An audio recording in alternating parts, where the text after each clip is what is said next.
One of the most common questions we receive from coaches is, how do I price my coaching services? Now, there's obviously not an easy answer to that question, but we're gonna dig into some of the ways you can approach it for your specific coaching business right here on the YouTube coaching channel before you can say winner, winner, chicken dinner about 7 times.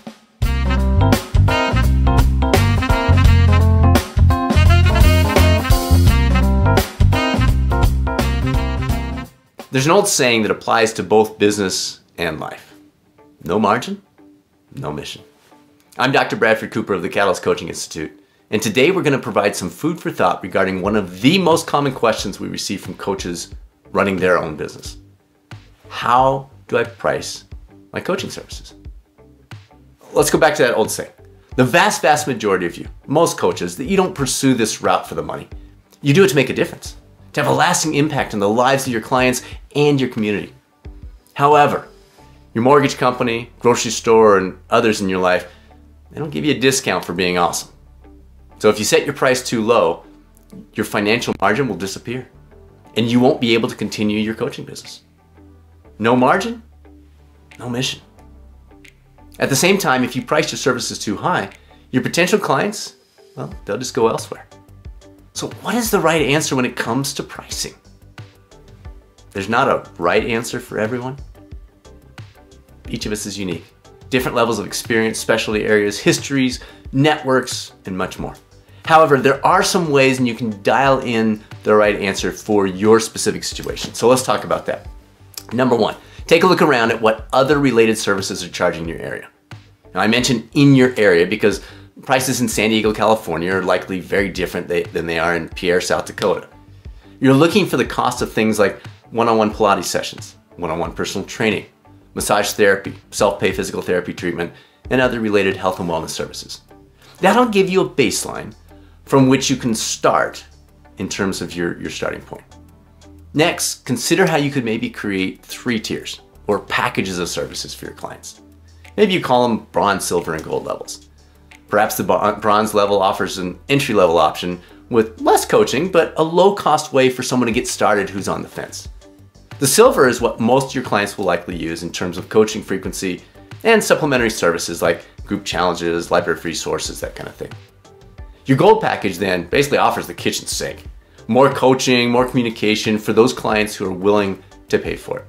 This structure not only offers your clients an ability to choose based on their needs and goals, it also provides flexibility for clients to move from one package to another as their lives and goals change. In addition, every once in a while, you'll have a client who likes to communicate regularly, as in daily texts and emails. The tiered structure offers you an easy way to serve that client at an appropriate rate for their needs and your time. Finally, as you're getting started with your coaching business, it's very normal to feel like you should maybe charge a little less as you build experience and credibility. However, if you decide to do this, be sure you understand the difference between a discount off your normal rate and simply a lower rate. For example, let's pretend you've set your monthly rate at $100 for one of your packages. But you're thinking early on, maybe I'll just charge $50, get some clients, get some practice, that kind of thing. That's fine. But don't set your price at $50. Set it at $100, but let potential clients know that anyone who signs up by X date will receive the first 3 or 6 months at half price. Or maybe the next 5 clients who sign up will receive their first 3 months at half price. If you set your regular rate at $50, there's no way you're gonna have any shot at increasing it to $100 in a few months because people will see your value as $50. However, if you set your real price at $100 but simply discount it down to $50 for a limited number of people or a limited amount of time, your potential clients or current clients know that your real rate is $100. And their mind will set that, not the $50, as your actual value. It's obviously the same dollar figure either way, but the second option sets you up for success long term, and that's what you're looking for. And putting these guidelines into practice will provide you with a starting point from which you can build, and then fine-tune your pricing over time. Was this helpful? I would love to get your comments down below. If you're a subscriber here on the YouTube coaching channel, even if you just hit the subscribe button today, please feel free to mention other topics that you'd like us to cover in the future that are maybe related to this.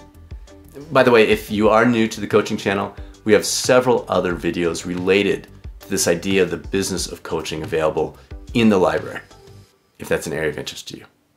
In the meantime, we'll link to some of the related episodes from the Catalyst Health, Wellness, and Performance Coaching podcast that will help supplement some of what was mentioned in this brief video. This is Dr. Bradford Cooper of the Catalyst Coaching Institute signing out. Thank you so much for joining us.